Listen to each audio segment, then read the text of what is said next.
하나님의 말씀 우리 한번 함께 보기를 원합니다. 하나님의 말씀은 요한복음 15장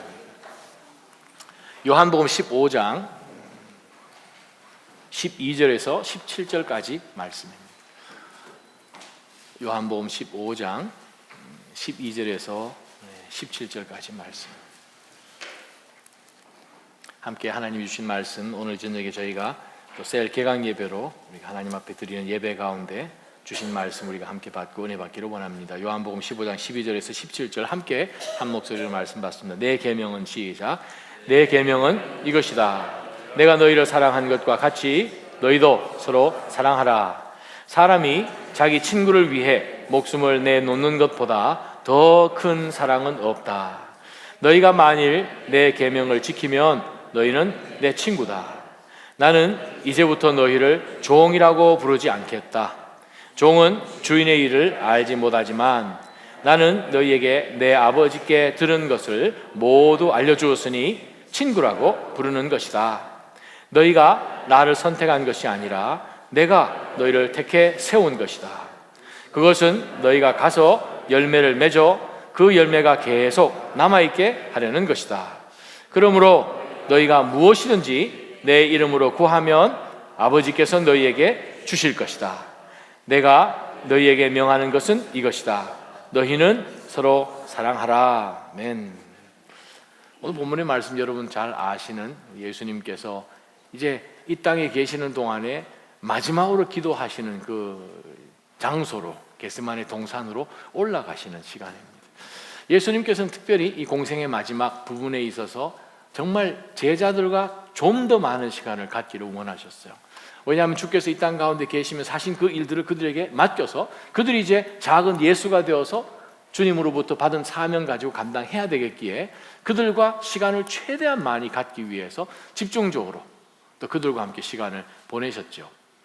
6월절 만찬을 마치고 난 다음에 예수님께서 15장 첫 부분부터 그들과 데리고 이제 겟세마네 동산으로 올라가시면서 하신 오늘 본문의 말씀이죠. 그래서 15장, 16장을 그 올리브 나무, 즉 이 감람산으로 올라가는 그 산 길에서 말씀을 드렸다 해가지고 신학적으로 올리벳 디스코스라고 부릅니다.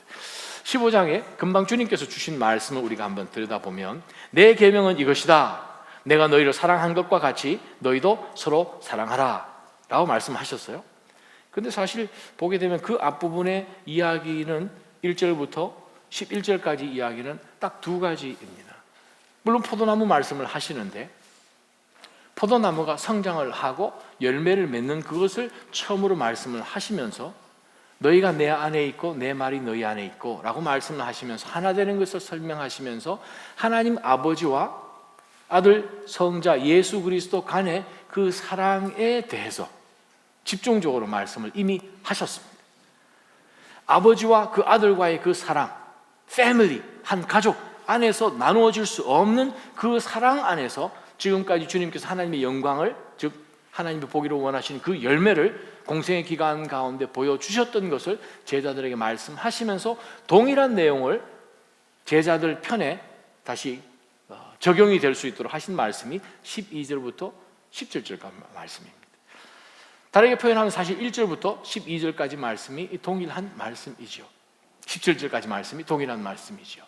근데 12절하고 17절 보게 되면 동일한 말씀을 반복하시면서 새 계명 주신 그 안에 나머지 모든 내용들이 들어있는 것을 말씀을 하십니다. 내 계명은 이것이다. 17절에 내가 너희에게 명하는 것은 이것이다. 너희는 서로 사랑하라. 12절에도 너희는 서로 사랑하다. 예수님께서 지금 제자들을 데리고 감람산으로 걸어가시면서 이제 양옆으로 있는 포도원을 지나셨겠죠. 포도원을 지나면서 포도들이 이렇게 자라는 것을 보시며 제자들에게 말씀을 하시기를 나는 참 포도나무요 내 아버지는 농부다. 너희는 가지다. 이제 그 말씀을 하십니다. 제가 지난 주일에 우리 어느 집사님 댁에 신방을 갔는데 그 집사님 그 집 앞에 그 조그마한 밭에 이제 농사를 좀 하셨더라고요. 했는데 거기에 뭐 고추도 아주 심으시고 호박도 심으시고 여자 집사님이 아니고 남자 집사님이 아주 섬세하신 거죠. 아주 그냥 이 고추가 얼마나 큰지 제 평생에 그렇게 큰 고추가 없었어요. 그래서 제가 손가락을 놓고 옆에 고추를 놓고 사진을 찍었습니다. 크더라고요. 그게 굉장히 커요. 그래서 제가 집사님하고 대화를 나누는 가운데서 아니 어떻게 이렇게 큰 거를 이렇게 크게 이렇게 자랄 수 있도록 했느냐. 그랬더니 이제 집사님 별로 대수롭지 않은 듯하고 어이구 어디 가서 그냥 씨 이렇게 구해져 가지고 씨 뿌리고 물 주고 하면 됩니다. 뭐 다른 거 한 거 없습니다. 물 아침에 주고 저녁에 주고 나머지는 다 알아서 큽니다.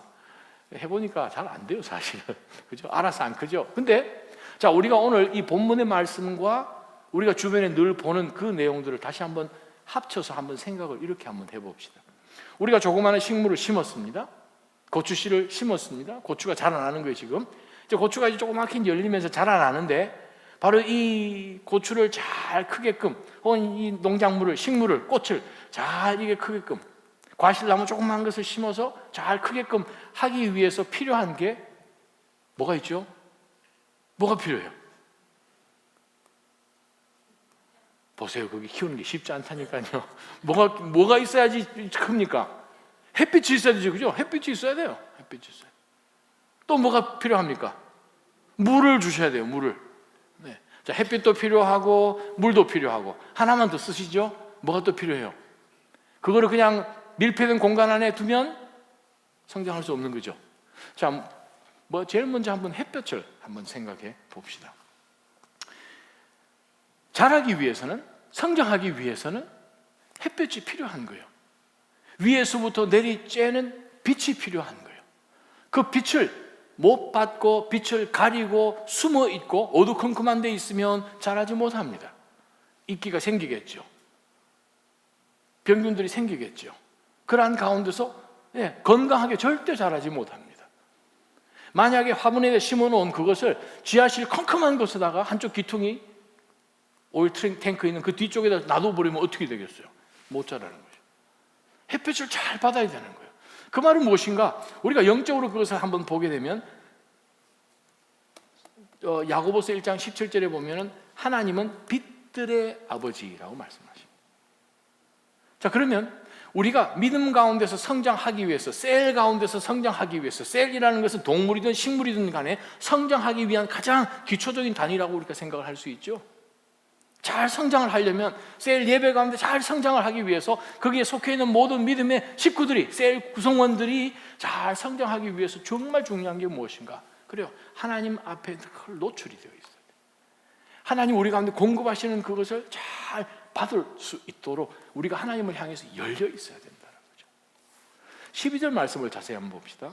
내 계명은 이것이다. 내가 너희를 사랑한 것과 같이 너희도 나를 사랑하라. 하나님께서 독생자 예수 그리스도를 얼마나 사랑하십니까? 근데 저와 여러분을 사랑하셔서 하나밖에 없는 독생자를 우리 가운데 보여주심으로 하나님 아버지께 있는 그 사랑을 입증해 주신 거예요.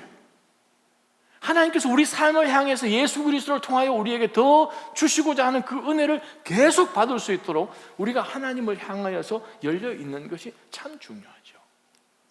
셀 가운데 우리가 같이 성장하는 가운데서 혹시 우리 식구 가운데서 하나님을 향하여 온전히 가려지는 것 그 어떤 것도 없고 어두컴컴한 곳 또 그늘진 곳 가려진 그곳에 혹시 넘어져 있는 사람이 없는가 그 사람을 잘 세워서 함께 하나님을 잘 바라보는 그것 그렇게 해야 우리가 믿음 안에서 성장합니다. 셀 이번 가을 학기를 하시는 동안에 우리가 사랑하는 믿음의 지체들 한 친구들이지 않습니까? 지체들로 하여금 정말 그리스도의 사랑을 우리가 다 받기 위해서 하나님께서 그리스도를 통해 보여주신 그 하나님의 영원하신 그 사랑을 계속 받을 수 있도록 우리가 하나님을 향하여 항상 열려있는 마음이 되도록 우리가 셀 모임마다 그렇게 간구하고 만나야 될 것입니다. 그것이 제일 첫 번째요. 두 번째 우리가 13절 한번 봅니다. 사람이 자기 친구를 위해 목숨을 내놓는 것보다 더 큰 사랑이 없다라고 예수님께서 이제 제자들을 위해 또 온 인류를 위해 십자가 지실 것에 대한 지금 예언의 말씀이시죠. 사랑의 최고는 무엇입니까? 희생이요. 내 자신을 버리고 던지는 것이죠. 식물이 잘 자라려면 비가 와야 됩니다. 위에서 뭐가 내려와야 됩니다.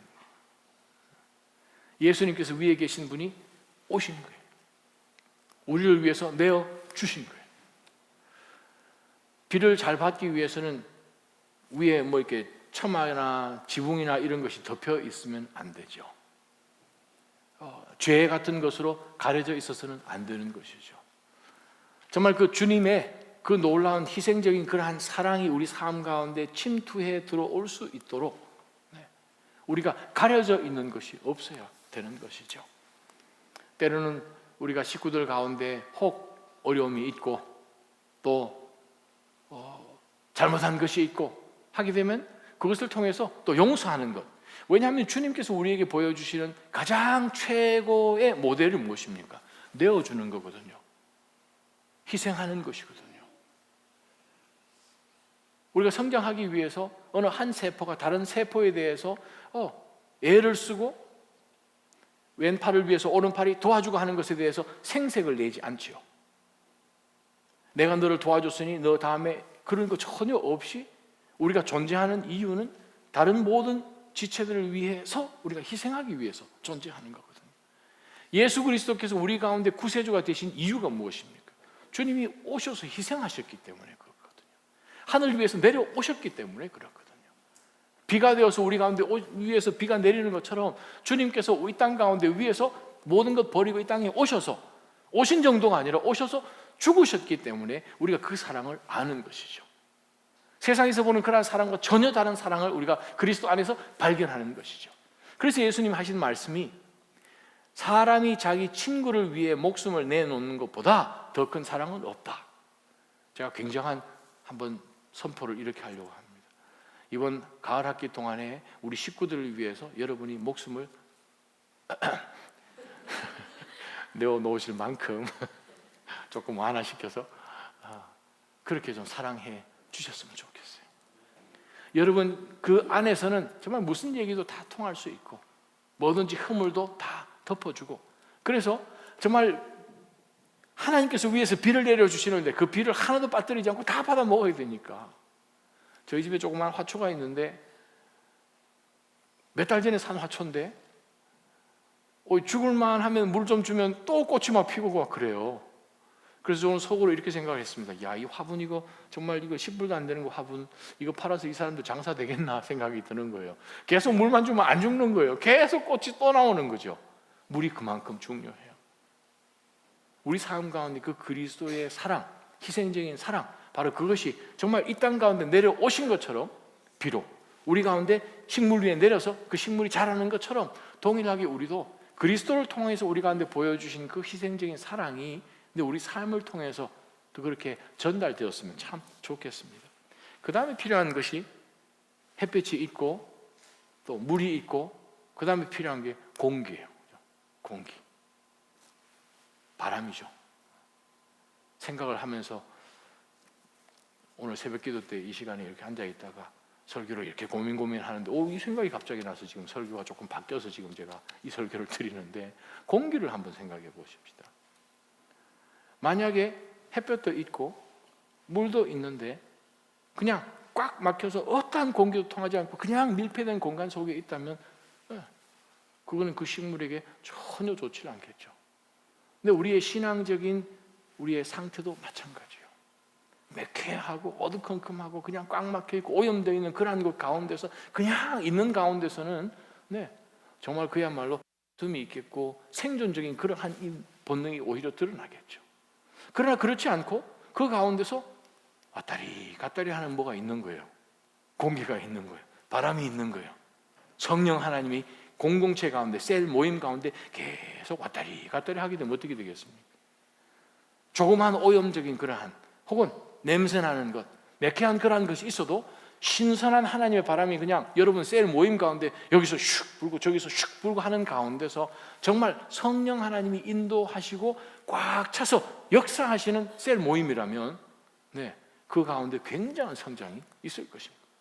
여러분 14절 한번 보세요. 너희가 만일 내 계명을 지킨다면 너희는 내 친구다. 성령 하나님께서 우리 가운데 계셔서 우리가 계명을 지킬 수 있는 거예요. 우리는 계명 못 지킵니다. 그것은 이미 구약에서 다 증명된 거예요. 그러나 우리 가운데 계신 그분께서 우리로 하여금 지키게끔 하는데 14절에 나와 있는 말씀 지키면이라는 단어가 현재 진행형입니다. 한 분만 딱 지키는 게 아니에요. 월요일만 지키는 게 아니에요. 계속해서 지켜나가는 거예요. 사실 우리가 셀 모임 하는 가운데서 셀 예배 드릴 때에 일주일 동안 우리가 어떻게 신앙생활을 했는지를 서로서로 게이지하고 서로서로 체크하고 서로서로 그것을 accountability 그룹처럼 체크해주는, 그래야 해서 함께 성장하는 그것이 셀 예배입니다. 계속해서 우리가 믿음 가운데 서 있는지를 그것을 확인해 주는 거예요. 딴 거 없죠. 우리가 셀 예배 왜 합니까? 그것은 정말 가능하면 우리가 큰 어떤 이 단지나 아파트 촌이나 이런 거 해서 혹은 무슨 산간지방에 땅을 이렇게 개간해가지고 우리가 같이 거기 살면서, 근데 그것이 사실상 우리 선조들이 신앙생활을 했던 것이죠.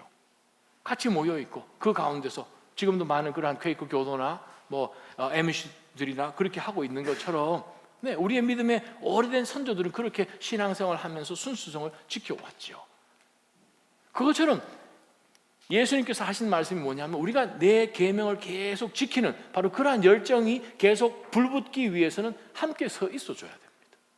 함께 옆에 서 있어야 돼요. 바로 그것을 예수님이 말씀하십니다. 그 다음에 15절을 보게 되면 여기 왔다가 저기 왔다가 왔다 갔다 하면서 바람이 부는 듯한 것이 무엇인가? 나는 이제부터 너희를 종이라고 부르지 않겠다. 종은 주인의 일을 알지 못하지만 나는 너희에게 내 아버지께 들은 모든 것을 알려주었다. 그래서 너를 친구라 부른다 라고 제자들에게 말씀하셨어요. 주인과 종의 관계는 한 가지밖에 없습니다. 명령. 무슨 내용의 명령이겠습니까? 일해라. 그거 외에는 종이 주인에게 따질 수도 없어요. 딱 그 하나의 목적을 가지고 이 두 사람의 관계가 존재하는 거죠. 그런데 예수님께서 이렇게 말씀하십니다.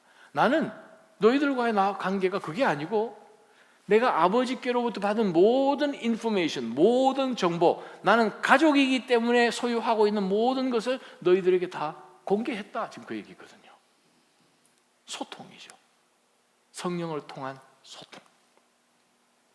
우리 신앙생활 해 나가는 가운데 그것이 우리 가정에서 가정생활을 하는 것과 똑같죠. 여러분, 가족이기 때문에 바로 옆집에 사는 사람 혹은 친구라 하더라도 내가 공유하지 않으면 그 인포메이션을 모릅니다. 그런데 우리가 그리스도 안에서 한 가족이 되어 있음으로 인하여서 우리 가운데 동일한 성령 하나님 역사하심으로 그 사람이 가지고 있는 어려움들을 나누고 이해하고 그 사람 속에 들어가고 같이 그것을 공유해서 마치 그것이 나의 어려움인 것처럼 그렇게 서로서로 나누는 가운데서 가족이기 때문에 쉽게 이야기하면 인포메이션이 공유가 되는 거죠. 그 가족만이 소유할 수 있는 바로 그것을 다 나누는 거죠. 예수님께서 그 속에 있는 것, 앞으로 하나님께서 너희들을 통해서 어떤 일을 하실 그것을 이미 다 공개를 해주시고 더 공개를 해주시고 십자가 지시는 그 의미가 무엇인지를 말씀해 주셔서 지금 이 말씀을 하시는 거잖아요. 다른 모든 사람은 알지 못했지만 제자들은 알았잖아요. 그렇습니다. 여러분, 셀 모임 가운데서 일어나는 모든 그 사건들이, 나눔들이 성령 하나님께서 충만케 해주셔서 우리 가운데 이렇게 소통해 주시는 것처럼 그러한 거룩한 성령의 소통이 저는 셀 예배 가운데 있었으면 참 좋겠습니다. 그게 진짜예요. 그냥 재미로 모여서 혹은 세상적인 이야기 하는 것으로 모이는 그것이 아니라 그리스도 안에서 성령의 영을 가지고 모임 가운데서 하나님께서 영을 통해서 우리 가운데 다 가르쳐 주시는 진리의 영이신 성령님이 인도하시는 대로, 바람이 부시는 대로 움직이는 것처럼 그러한 하나님의 마음을 아는 그것이 셀 예배의 목적입니다. 그래야 성장이 있는 거죠. 빛이 있습니다. 성부 하나님, 비가 옵니다. 이 땅 가운데 와서 성자 예수 그리스도께 이 땅 가운데 오셔서 우리 가운데 오시고 우리 삶 가운데 들어오신 거죠. 희생하신 것이죠. 그 위에 있는 거 다 버리고. 근데 그 가운데 계속해서 우리 가운데 공급을 해주시는 분, 성령 하나님의 임재, 그것을 통해서 우리는 성장하지요. 16절 봅니다. 너희가 나를 선택한 것이 아니라 내가 너희를 택해 세운 것이다. 구원은 주님께서 우리 가운데 전적으로 주신 은혜입니다. 우리가 주님을 믿고 싶습니다 선택한 것이 아니라 그 이전에 이미 하나님께서 우리를 선택하셨죠.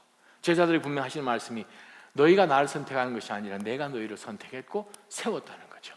특별히 셀장으로 하나님께서 부르신 분들은 제가 여러분을 셀장으로 세웠다고 하시지 마시기 바랍니다. 주님께서 이미 태초부터 우리를 선택하시고 주의 일꾼으로 저희를 부르셨고 우리를 세워주신 거예요. 아멘. 하나님이 세워주셨습니다. 자, 그러면서 이렇게 말씀하십니다. 그렇게 한 이유는 그것은 우리에게 명령을 주십니다. 우리 보고 가라는 거예요. 내가 너를 그렇게 세운 이유는 가라. 너희가 가서 열매를 맺어라. 2016년 가을 학기 우리는 가면 됩니다. 순종하면 돼요. 가서 그 다음에 해야 될 게 무엇입니까? 열매를 맺으라는 거죠. 열매는 그 나무가 못 맺습니다. 나무가 맺을 수 있는 그것이 다 안에 있지만 조건이 공급이 되어야 열매가 맺힙니다. 그래서 예수님께서 내 안에 있어라 라고 말씀하신 것, 또 내 말이 너희 안에 있어야 한다 말씀, 그러한 가운데서 성장을 약속해 주셨듯이 우리로 하여금 열매 맺는 그러한 우리 셀 예배가 되기를 주님의 이름으로 축원합니다. 그게 진짜 셀 예배예요. 그 열매가 계속 남아있게 하려는 것이다. 이거 어떻게 됩니까? 내 힘으로 못하죠. 정말 우리 셀장, 셀모, 또 부셀장, 부셀모 분들은 정말 하나님 앞에 기도하면서 하나님의 능력으로 주께서 지혜로 공급해 주셔서 계속해서 열매가 맺어질 수 있도록. 그 열매가 무엇이겠습니까? 영적으로 거룩한 성숙이지요. 믿음 안에서 점점 더 주님을 닮아가는 것이고, 주님을 더 신뢰하는 것이고, 나를 덜 의지하는 것이고, 소통함 가운데서 그리스도 안에서 모든 것을 공유하고 모든 짐을 함께 나눠지는 것, 바로 그것이 열매죠. 성령의 열매죠. 그리스도의 성품을 닮아가는 것이죠. 그래서 예수님께서 말씀하십니다. 그 열매가 계속 남아 있어야 된다는 거예요. 한 번만 그냥 싹 맺히고 또 중간에 좀 쉬었다가 또 맺히고, 그게 아니고 계속 열매가 남아 있기를 주님은 원하십니다. 이번 가을 학기만 그래 내가 하겠다, 하나님이 하게 하시면, 세우셨으면 계속 하나님 열매가 맺을 수 있도록 내가 셀장이든 셀원이든 하나님 저희를 그렇게 사용해 주십시오. 목적은 무엇입니까? 하나님의 영광이니까요. 열매는 하나님이 따먹으십니다. 아멘. 그 열매 우리는 못 따먹어요. 우리는 열매니까 하나님을 기쁘게 해드리는 것이 우리의 삶의 목적입니다. 우리를 통해서 하나님이 높임 받으신 그것이 그 열매의 존재 목적입니다. 우리는 그것을 못 따먹어요. 셀장님도 못 담으십니다. 셀모도 못 따드십니다. 하나님만이 드시는 거예요. 우리로 하여금 주님이 말씀하십니다. 가서 열매 맺으라. 열심히 맺으라고 말씀하시죠. 그러면서 예수님께서 우리에게 그렇게 할 수 있는 키를 주셨습니다. 16절 제일 마지막에, 그러므로 너희가 무엇이든지 내 이름으로 구하면 아버지께서 너희에게 주신다는 거예요. 아버지가 누구십니까? 농부시잖아요.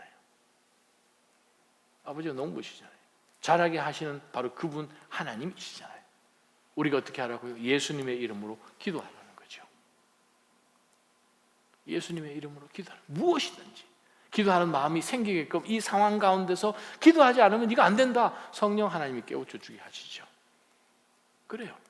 우리가 신앙생활 해 나가는 가운데 절대 성삼위 하나님의 개입과 간섭에서 벗어나서 신앙 성장하는 것은 일어날 수 없는 일입니다. 그렇다면 우리가 이번 가을 학기 기간 동안에 우리가 힘을 다하여서, 주님 저희는 할 수 없는데 처음 시작부터 기도로 저희가 시작하고, 무엇이든지 우리가 셀 예배 가운데, 가족 모임 가운데서 기도할 때에 우리 구성원 한 사람 한 사람에게 하나님이 만나 주시고 해결해 주셔야 되는 그것들이 이루어지고 공유되고, 그것을 통해서 서로서로가 더 믿음 안에서 성장할 수 있도록 서로서로에게 도전을 주는 그러한 관계, 바로 그러한 영적 성숙이 저희들 가운데 있게 해 주십시오. 그것이 셀 예배입니다. 친구죠. 진짜 성숙된 것. 친구. 공동체요. 가족이에요. 영국 18세기의 그 낭만주의자들이 있죠. 윌리엄 월스워스하고 또 쿨리지, 세뮤얼 쿨리지, 그 두 사람이 그 리릭스라는 그것을 발표하면서 그 해부터 낭만주의가 이제 시작이 되는데, 그 세뮤얼 쿨리지를 보게 되면 그 사람의 생애가 참 재미있습니다. 9살이 되었을 때 부모님 다 여의고 난 다음에 삼촌 집으로 보내지고 삼촌 집으로 보내졌는데 바로 런던에서 하스펠에서 경영하는 차르스 스쿨에 보내줘서 정말 아무 친구도 없이 그냥 책 하나만 붙들고 그는 그의 불우한 시절을 시작을 합니다. 그래도 참 똑똑한 것 같아요. 그래서 10대 후반에 케임브리지 대학에 들어가서 공부를 하지만 뛰어난 자기의 재능을 보이고 시도 쓰고 의학에도 기술을 또 문학에도 자기의 이 재능을 막 뛰어나게 보이지만 그 모든 것 자기가 그 나이에 모든 것을 다 얻었다고 생각을 하지만 자기 마음 가운데 어려서부터 있었던 가족이 없었으니까 어려서부터 자기를 채워주지 못한 그것에 대한 갈망 때문에 24세부터 마약에 그가 손을 대기 시작하죠. 그러면서 그 인생은 내리막길이 됩니다. 많은 시들을 쓰고 많은 글들을 썼지만 윌리엄 월스워스와 다른 것이 뭐냐 하면 세뮤얼 콜리지의 모든 작품은 굉장히 비극적이고 우울해요. 예외 없이요. 모든 작품을 읽어보면 너무 공허하고 고독에 대한 이야기만 계속 없는데 단 한 가지 그가 죽기 바로 직전에 쓴 시 하나만 유일하게 예외입니다. 그 시의 제목이 뭐냐면 Youth and Age 라는 젊음과 나이. 그 짤막하게 쓴 그 시 하나만 세뮤얼 콜리지가 쓴 모든 작품 가운데 유일하게 밝은 작품이에요. 그 작품이 언제 나왔는가? 그 사람이 죽기 직전 18년 동안 어디서 살았나 하면 이 사람의 친구가 한 사람밖에 없었어요. 자기의 주치의.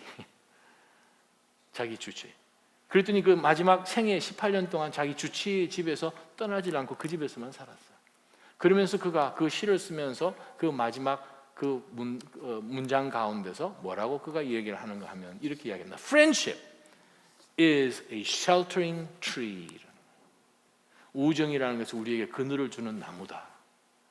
그의 모든 작품 가운데서 이런 얘기를 한 적이 없거든요.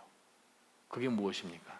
같이 가는 동반의 형제 자매처럼 friendship, 한 가족처럼 하는 가운데서 우리가 얻는 것은 이건 굉장한 것이에요.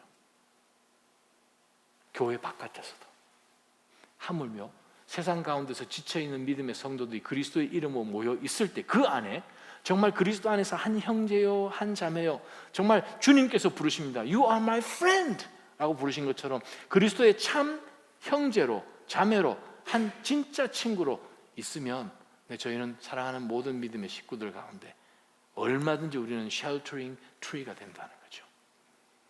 이번 가을학기 마칠 때쯤 되어서 여러분 얼굴이 최소한 10파운드만 늘어났으면 좋겠습니다. 얼굴만 몸무게 아니고 펴졌으면 좋겠어요. 펴졌으면. 아멘? 아멘을 잘 안 하시구나.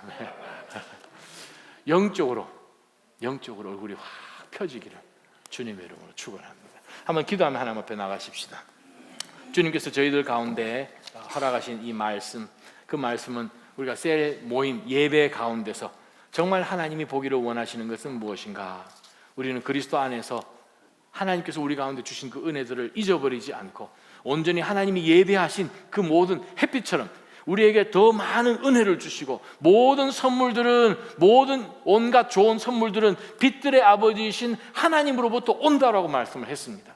우리 공동체가 공동의 정말 은혜에 주시는 그분 하나님만 바라볼 수 있도록 주를 향하여 얼굴들이 확 열려 있고 주를 향해서만 서 있을 수 있도록 주님 도와주시고 하나님 주께서 저희들 가운데 모든 식물 위에 비를 내리듯이 주님께서 저희들 위해 내리셔서 주님 은혜의 빛 속으로 주님 저희가 들어갈 수 있는 셀 예배 되게 해 주십시오. 하나님 서로 고백하며 잘못을 또 구하고 용서하는 가운데서 점점점 더 서로가 그리스도 안에서 영양분을 공급하듯이 서로 공유하듯이 그러한 아름다운 셀 예배 되게 도와주시고 성령 하나님 저희들 가운데 성령의 능력을 통하여서 서로 아름다운 소통이 있게 도와주시고 주님 성령의 바람이 부는 그러한 귀한 셀 예배 다 될 수 있도록 은혜 달라고 우리 한번 한 목소리로 한번 기도하며 나가십시다. 기도하겠습니다. 걸어가신 하나님 아버지 오늘 주신 이 말씀을 주님 저희가 믿음으로 받고 하나님 저희가 2016년 가을 학기 셀 예배를 주님 저희가 오픈할 때 주여 우리의 셀이 건강하기를 원합니다. 믿음으로 건강하기를 원합니다. 주님 주님, 주께서 저희들 가운데 햇볕을 비춰주듯이 그 하나님의 놀라운 영광이 저희들 위해 항상 머물러 있는 그런 건강한 셀이 되기를 원합니다. 주님, 주님께서 부어주신 그 은혜의 빗줄기를 주여 저희가 받고 그것을 머금을 수 있도록 그리스도의 사랑과 저희를 향해 주님께서 은혜와 또 희생의 그 사랑을 보여주신 그것을 주여 저희가 본받을 수 있는 그런 셀이 되게 하여 주옵소서. 성령 하나님, 성령의 바람이 불듯이 저희 셀 모임 할 때마다 그 장소를 채워주옵소서. 모임 가운데 저희의 모든 이야기들을 채워주옵소서. 모든 기도의 내용들을 채워주옵소서. 그런 가운데 하나님, 우리의 모든 셀 예배가 성령 충만한 셀 예배가 될 수 있도록 주님 은혜를 더하여 주시옵소서. 살아계신 하나님 아버지, 저희가 할 수 없습니다. 주님, 저희는 항상 주님 안에 머물러 있어야 될 줄 믿습니다. 주님, 주의 이름으로 무엇이든지 간구하면 내가 너희에게 그것을 줄 것이다 라고 말씀해 주셨으니 하나님 아버지, 저희가 늘 주님 안에 머물러 있는 그런 건강한 새 예배 되게 하여 주옵소서. 하나님, 서로서로의 아픔들을 주님 저희가 이겨주시고 서로서로 하나님 맡으며 저들을 덮어주며 하나님, 오히려 내가 내 자신을 내어주듯이 하나님 내 자신을 사용하고 희생될 때에 바로 나를 인하여 우리 사랑하는 새들이 또 물붓듯이 일어나는 그 놀라운 은혜가 주여 저희들 가운데 있게 하여